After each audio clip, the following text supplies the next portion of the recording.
So we're taking a 5-minute break on what is very likely to be like 8 hours of deposition testimony today. It's a death case, it's a big case. It's actually an oil field death. It's not a standard car truck wreck.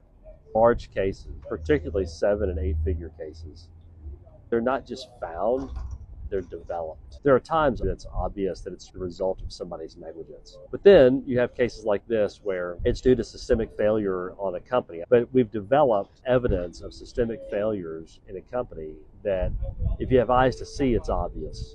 What you have to do is get the building blocks of the story together so that you can then at the right time present that to a jury. You got to make sure you can spend the time really diving into that, and that the task of the day is to develop the case, because in this particular instance, some guy lost his life because an organization, I don't know who the ultimate bad guy is at this point, and you wouldn't know that unless you'd be willing to spend those hundreds of hours going over documents, doing the research, and developing the case. And so that's what we do.